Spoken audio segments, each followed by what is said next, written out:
talking about this minor 7 flat 5 shape. And notice I'm calling it minor 7 flat 5 due to the root being the lowest note here. This is B minor 7 flat 5. Yeah, okay. But it's the same 4 notes as D minor 6. Up to here.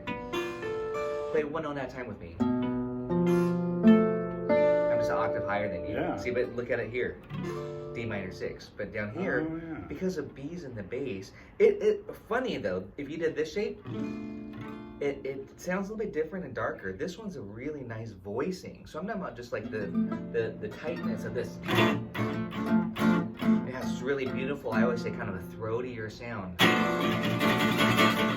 So that's B half diminished, B circle line through it on the iReal Pro, Yeah. the shorthand.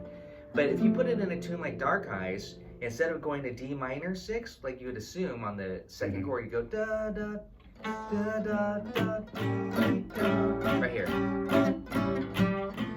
Yeah, you'll see players just go right to that shape. Yeah. And then the B flat 7 or 6. Yeah, or whatever, yeah. And then G minor 6. But now let's work your brain. G minor 6 is equivalent to what because this is now you want to kind of just really use this as much as possible, exploit it. It's the same as E minor. Yes, walk 7 down 3 flat frets. So 5. you're going da da da dum, and do this. Yes. So that's the sub we want to use for G minor 6 is E half diminished. So again, now you just with this trick, this chord voicing trick, and it's also the arpeggio. That's why I want you to get that arpeggio to go with that shape. Because that's a G minor 6 arpeggio, but we're just calling it E minor 7 flat 5. So again, that could be, this ties in exactly what we were talking about earlier. This is the 2 chord of D minor. See, here's D minor, then here's the 2. But it can also be the 4. 2 and the 4 are the same thing. I mean, even when you think of it this way, it's a half diminished or a minor 6. And again, in context, if we were to diminish this, one note changes, and now G diminished 7. Yeah. And then if I were to do the arpeggio, and that'd be over the A7. Believe, yeah, that's your sub. So we can sub out these diminished 7th chords in place of the dominant chord. So really, again, in gypsy jazz, when you have a minor key style song, you could be thinking completely minor 7 flat 5s and diminished 7s. It's really wacky, but it's beautiful too at the same time. So that's why I'm really saying get your minor 6 arpeggios, which also includes half diminished, and then the fully diminished, which you can slide around. And then when I resolve it to D minor 6, I'm just connecting this. This is a good exercise. Oh, sorry, this. That's half flat the 5th there. There you go. Yeah, that's it. It's almost like diminished. That is a diminished triad, but it's half diminished because of the next note. There. If you were to fully diminish it, that's the difference. And then I show it to you this octave. Here's B minor 7. Right here, B. But we don't want a minor 7, we want flat 5. That's the stretch. And then this note. And here's the chord. That was beautiful. 2 octaves. It's just super slow. Root, flat 3, flat 5, flat 7. Those half diminished. There you go. And then start here. Root. That's 8, flat 3. And again, I'm just thinking like a triad, and then diminish. Flat 3, flat 5, and then yeah. And it's kind of a big stretch down there, but it definitely helps to know the formula. And then what I like to do is to go to D minor 6 here, and then connect it. I do have a worksheet on this, Don. I'll send to you. So oftentimes I do this, and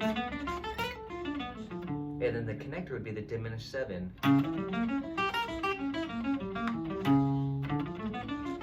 Now if I want to go to the 4 chord, G minor 6, now I'm on G minor. So I did that trick again. I turned the 1 chord to dominant, but I took the root, the tonic, and I went up a half step and did dim 7.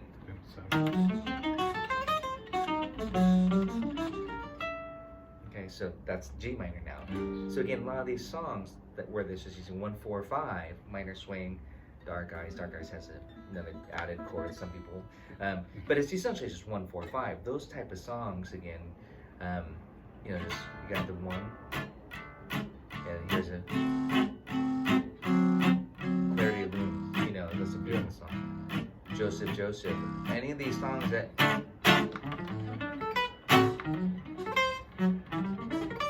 and you just navigate those 3 arpeggio shapes: minor 6, minor 7 flat 5, and then the dim 7. And we're not doing a major key song, so just keep for minor key gypsy jazz style, bossa dorado, swing chaton. Again, I'm thinking all the classic songs that everybody loves to play, minor swing, of course, the minor blues. You can really start to use these techniques, get those arpeggio shapes down, which is just a big part of it. But I'm kind of wanting you to slow down a little bit and really think those formulas. So no matter what note you start on, like E, let's do the E, play the chord here, E half dim. The shape, yeah. Make sure you know your chord shapes. Use all 4 fingers. One more. 2 more. Okay, now if we think about the shape, slowly, 1, flat 3, this is minor 7, flat 5 arpeggio, flat 5, and the flat 7. And you can see that in the shape, right? The shape. That's where that, yeah, if you do this.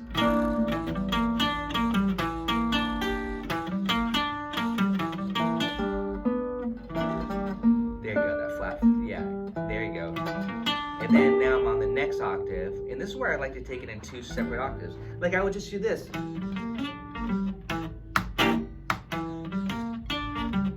Then I would diminish it.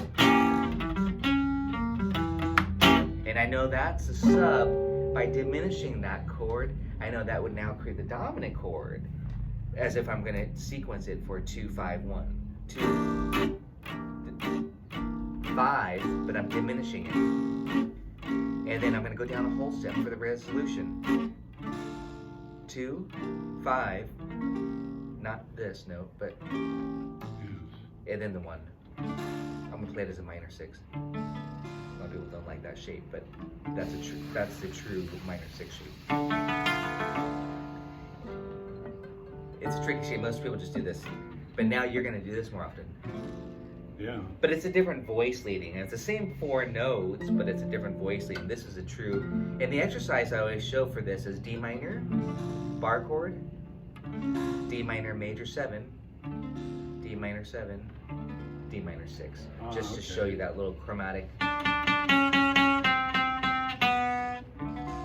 It's just to show you the voice leading. Yeah, so. D minor, yeah, and don't even worry about the first string. You can if you want. And D minor major 7. It's all the action is on the 3rd string. The chromatic, yeah. Because if you know that and you're visualizing it, your fingers will do it. Hopefully, get that 5th back on there. Oh, put that finger down 1 string. That one down. Oh. Get the 5th here. Yeah. Oh, I got a good idea. Do this with me first, because if you gotta visualize this. Yeah. Again. Or 6. Sorry. To the 6. There you go. 3, 4.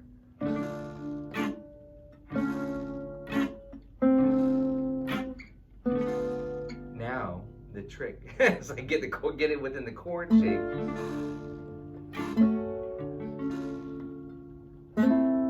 Almost. You got to keep every note the same, except but the hard part is to get the refingering of this. So yeah, the minor, major 7. You just have to get these 2 notes here like that. Yeah, it creates a little augmented triad in there, and then minor 7. Beautiful. Now the hard part, you have to refinger, get the 6th degree here. Yes, good job. Yeah, and get the root back on. There you go. Got the root. Good. And then the 5th way over here. This is a big stretch, and then the flat 3 over here. This makes a good extra. Oh, don't do that. You're gonna hurt yourself. There you go. And then get the 5th back on there. I think I heard it there. Oh yeah. Yeah, it's 6. Get the root. Root 6, 5th. And then the flat 3. Good. This is a beast. I know some players will often use this. Some players will avoid this, like they'll just do this. Again, it's the same 4 notes, but it's an inversion. It's a different, this to me is, I always call it the true D minor 6, because you have all 4 notes. Yeah. And I think the best way to practice it is just to literally do it in this exercise, to go. And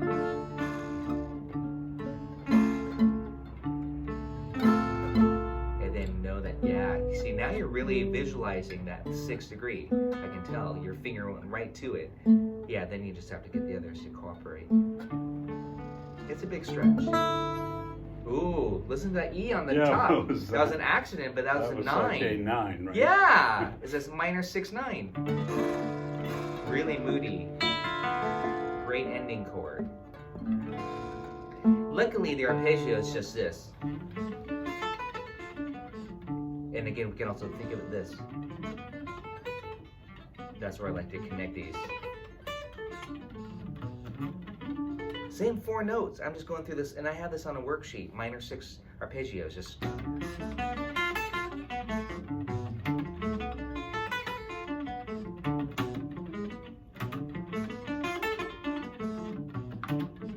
It covers the whole fretboard essentially. You know, just doing that. But also equally important, besides just getting those shapes, is application to easy songs. Easy songs meaning Dark Eyes, Minor Swing, you know, Bossa Dorado. Not anything that changes keys too many times. Just so you can start to work it in.